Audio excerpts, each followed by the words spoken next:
Hello and welcome to the Monthly Marquee. I'm your host, Bart Lovins from the Hardin County Schools Performing Arts Center. And our first guest is also our PAC Spotlight for the month. Please welcome Emma Comstock. Emma, how are you? I'm good. How are you? I'm doing really well. We've been doing the radio interviews and been taxied around by Skaggs Limousine, and we thank them for that. And been getting to know you a little bit better. And I have a lot of questions, and I'm hoping we have time to get through a lot of things. But first off, what are you doing at the PAC this month? This month I have my Cinderella performance where I'm performing as Cinderella.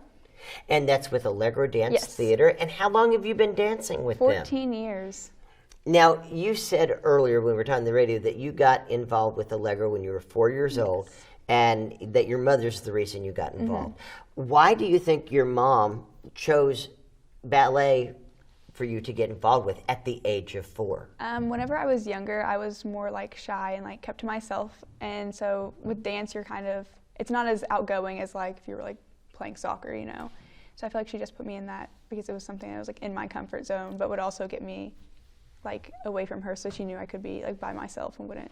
And so what has it done for you confidence level wise? Because I don't know that a lot of people would connect dancing and ballet to gaining confidence like at a job interview or in a classroom or something. I feel like it's helped my confidence a lot, getting to go on stage and be by myself where I don't have to like worry about anyone else. It's just on me to know what my dance is and perform it. Well, speaking of having to rely upon yourself, how long have you been doing point? Since the 6th grade, so like 7 years now. So you have no knuckles left on your toes, right? Yeah, sure. It's just one big bone. Yep. For people who maybe don't understand, what is involved with dancing on point? And what does it mean even? I feel like there's a lot that's involved, just with the point shoe in general. Everyone thinks there's always like wood in the shoe, which it's not. It's just cloth and glue. But you have to have like everything put on, like your toe pad and like your tights and everything, Band-Aids, to make sure it's not all, you know, hurting you. So, and I already know the answer, but it may serve me. So, it's not pleasant. No. It's beautiful. Yeah. But it is not pleasant. Yes. And have you ever bled? Yeah, actually, last Saturday we had rehearsal with our prince for Cinderella, and when I took my shoe off, there was blood. Lost any nails? Yep. It's a lot. It is the epitome of sacrificing for your art. Yes. In a lot of ways. And so you're looking ahead to what you may want to be doing. You're senior there at North Hardin. Yes. And we've been talking, you've been accepted at U of L? Yes, I have been accepted at U of L. And you're also this weekend going to an audition at UK for their dance program. Yes. So you kind of have two trains of thought, right? Let's talk just a little bit about that. So the UK dance program, what excites you about that opportunity? There is a lot of girls that actually went to Allegro that go through that program, and it's a good program. With Susie Thiel, I've actually taken some classes from her before, so I'm excited to take more classes with her. And U of L? U of L, I don't know. I just walked around the campus and it kind of like felt warm and homey. Man, I went to Western, and I went to that campus. I went, I can see myself here. Yeah, there's that kind of feeling. Now, U of L does not have a strong, does not have a dance major, I should say. But there are other opportunities there, and you're looking at child psychology. Is that correct? So, okay, how do you get from dance to child psychology? So I always wanted to do something with kids and like in the healthcare field, but this year I'm a peer tutor at one of the middle schools, and it's in the special needs class, and so the psychologist comes in every now and then to work with some of the students, and I kind of saw that end. And then at North, I'm a aide in the youth service center with like the counselors and stuff, so it kind of pushed me to be like, oh, this would be a cool path to go down. And where's your confidence level come in with that? I don't know. I feel like dance definitely helped it. Now I can like talk to people and it's not like, you know, total strangers. I mean, you really have to be ready to have those kind of conversations, because what exactly does a child psychologist do? Well, I want to be a counseling psychology for a child psychologist, so I can work like at the schools and, you know, just helping them like with mental illness or like any family issues that are going on. Wow, and coming out of COVID right now, I think we're really seeing a huge need for that kind of thing. I mean, speaking of which, you took a year off of dance in the middle of all of this. Yes, I did. How did that decision come about? I feel like with COVID, it was just a lot, like constantly, like we were doing Zoom, And so we weren't really like leaving the house. We were not just the in the same. house, and it was not the same. And it just kind of, it made me like lose my passion a little bit. And just to be clear, I'm understanding what you're saying, but for our viewers, you were taking dance classes Yes. via Zoom. Yes, I was. And I don't know if you've done a Zoom, there's like sound delays and there's glitches. Yes. And you've got to frame the camera Yep. right so you see what the hands and the feet are doing. And sometimes it's all you can do to get your head in the. Yes. It's really It's a lot. hard. Yes, it is very hard. And so during COVID, it just kind of like made me lose my passion. But then during the summer, I was like, okay, I'm going to take a year off. And it didn't even end up being a whole year. I ended up coming back after spring break. So what brought the passion back? Honestly, the girls that I danced with, I love dancing with them. I've been with them forever. So I just like miss them and miss dancing with them a lot. Our people who watch the show know I say this often. We're all born into a biological family, but I think it's through our high school friendships, our team building, like ballet and those kind of things. We have our biological, but when we're in the zone and we're working with people that we love outside of our family, they become our logical family. They do. We have all of those things that we support each other. Competition-wise, between friends, anything? Not It's all really. about support? Yeah, we all support each other there. I competed in the state fair this past year with all of the girls, but it wasn't like competition. It was just us supporting each other. It's great. It's really, really great. What are the dates for Cinderella this year? Wrong Keep month. going. November 20th and 21st. And we'll be sure to check you out as Cinderella. Yes. As Cinderella in Allegro's Cinderella Ballet at the end of the month. Thank you so much. Thank you. Welcome to the Hardin County Schools Performing Arts Center.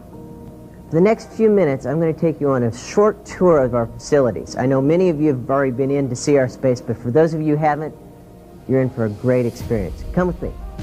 You know, 20 years ago, I used to end every curtain speech with the phrase, "and your seat cushion may be used as a flotation device."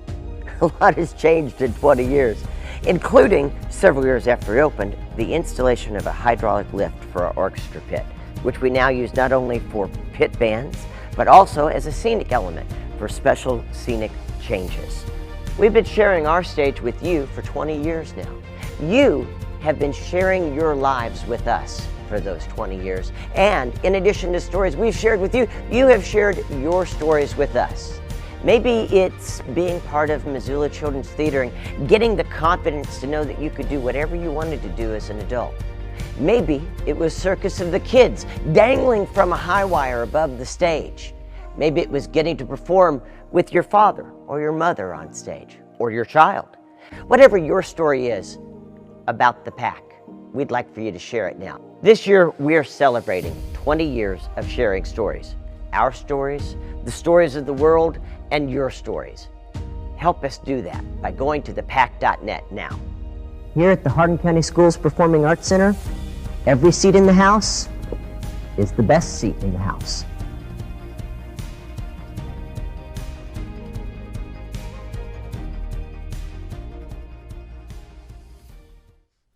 Next up on our program, representing Hardin County Playhouse, please welcome Jeff Curtis. Jeff, you are a directing machine these days. It seems like every time I turn around, you're directing something, and it's kind of a new angle of things for you.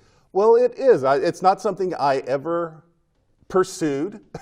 I think everything I've ever directed, I've been asked to direct, which is weird. It's nice. It's nice. It's nice to be wanted. It's nice to be wanted. I guess I have something to contribute, and I must say I've been very proud of the shows that I've directed. I believe Night Mother was the last time I was here directing a show, and that was one of the best things I've ever been involved in. And so I actually find that I enjoy directing almost as much, maybe even more than performing anymore. That's how I am.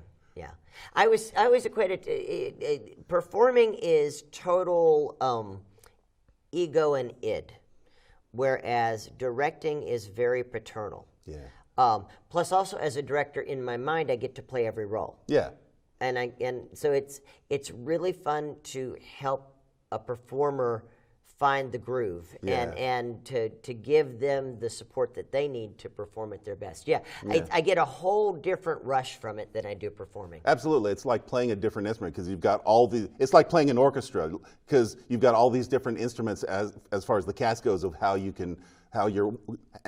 it's how do you want this to look, how do you want this to feel, and so it's a whole different product. When you're on stage, you're just focused on you. It's how do I do my character, how do I deliver my lines, where do I need to be, and so it's a whole different focus.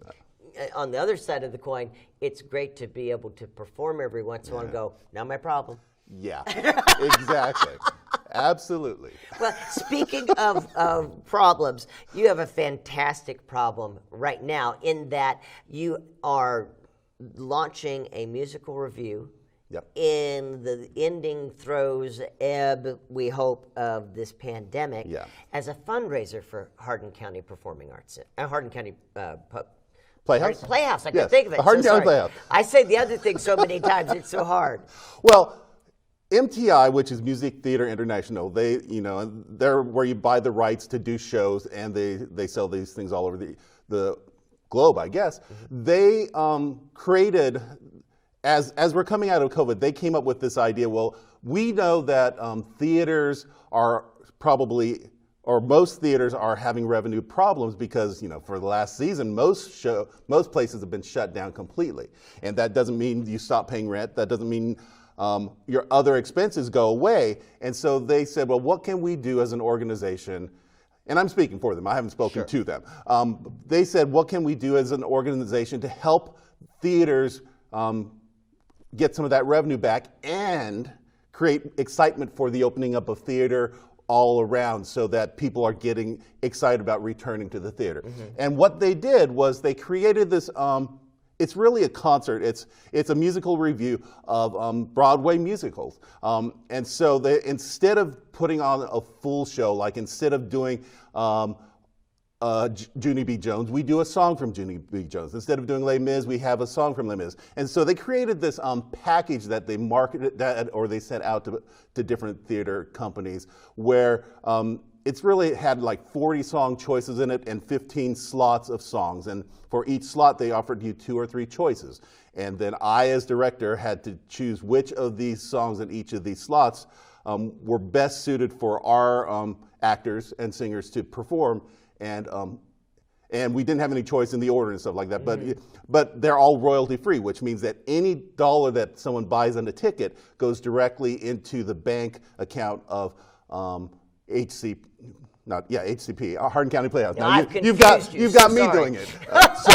So Hardin County Playhouse gets every penny that is paid for this. They're not having to pay royalties to anything, which is great. And I'm very excited about the show because we have a fantastic cast. We have a cast of 15 people, and it's a great chance for people who might not get cast in a role of a show to be able to show the talents that they have singing wise, because we have some great vocalists that aren't necessarily the right type for different characters when leading roles when we're casting a full show, but they have talent to spare when it comes to performing. And so, we've got 15 songs, we've got 15 performers, we're doing mostly solos, but there's 3 or 4 group numbers that we've been rehearsing, and it's just going to be a fantastic show. It'll be about an hour, so you're not making a full commitment to for your whole weekend or a whole evening. You can come spend an hour and 10 minutes with us, and then go out and get dinner, or go to dinner first, come see us, and then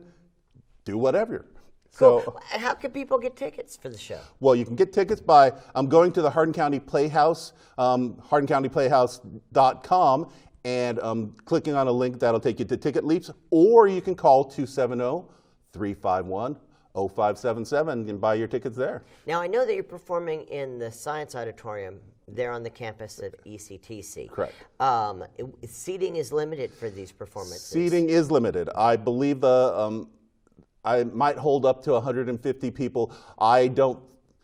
Plus the cast is going to be taking up some of the seats, so I would say we have about 120, 125 seats per performance that are sellable. Just to put a fine line on it, 4 days, limited seating. Right. Some of the best talent in Hardin County. Absolutely. About an hour of your time. Yep. And Hardin County Playhouse gets 100% of the proceeds, royalty free, which is never happens. Which never happens, no. And I mean, MTI had to go out of their way to get permission from all these various authors and composers to say, can we do this with your music? And you know, they had to say, yes, we're willing to take that financial, well, they're probably not taking a big financial hit, but they're not making any money off of it. Right. And so it's a great celebration, and all of these different theaters are doing this show all in November. So it's I didn't know that. It's all happening at the same time around the world. You know, I was of someone that I met when we did Les Mis. His name is escaping my mind right now. He's in Germany. His theater is doing this show at the same weekend we're doing our show.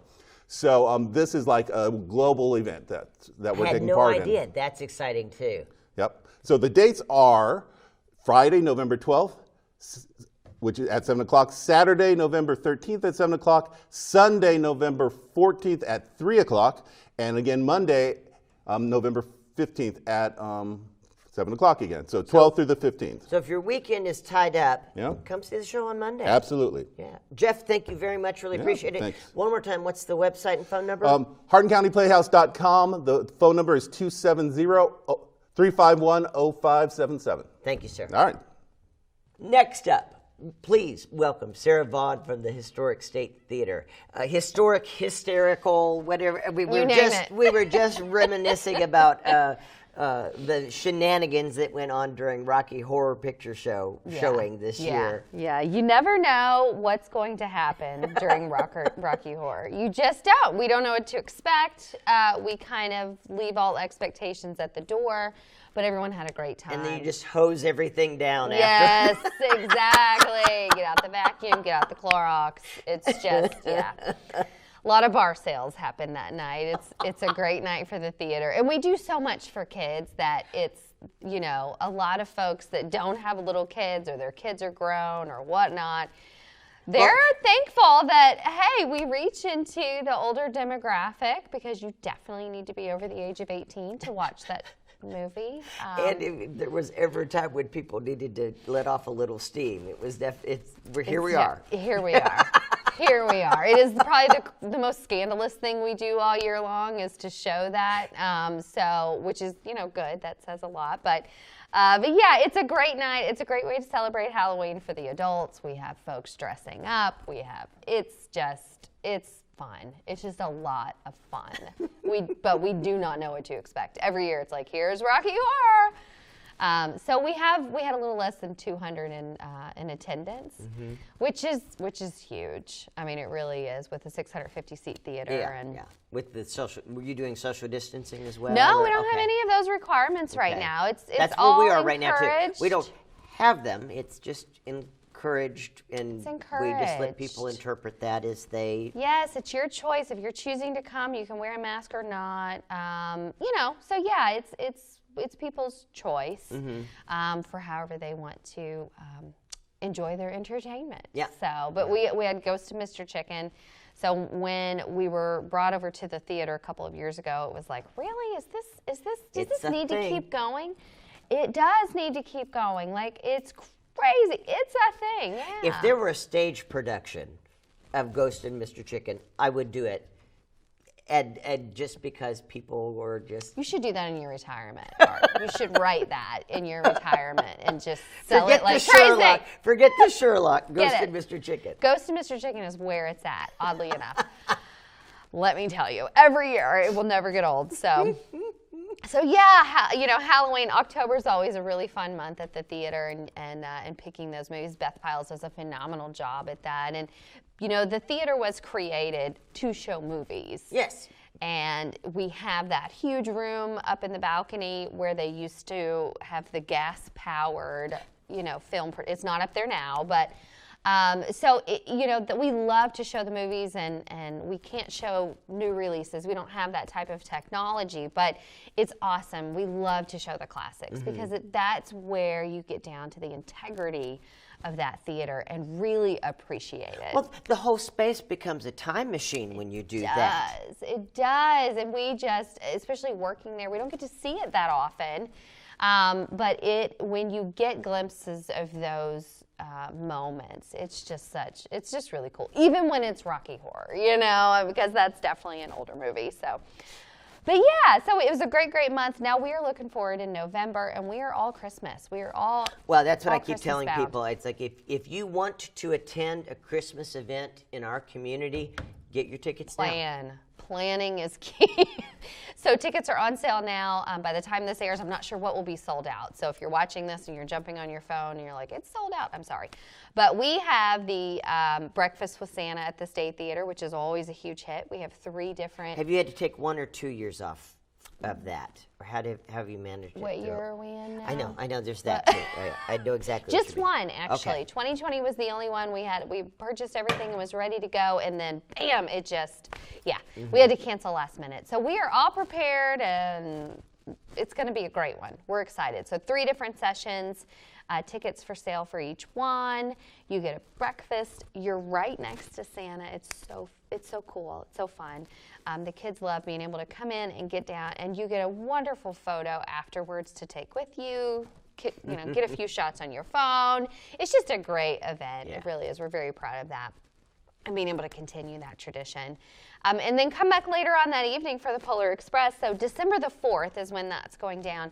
And that is when we're going to have, it's just a big, big day in Elizabethtown. Do they light the tree that day as We well? light the tree. Yeah. We have the Christmas parade at 5 o'clock. So if you want to be in the parade, let us know. etownevents.com.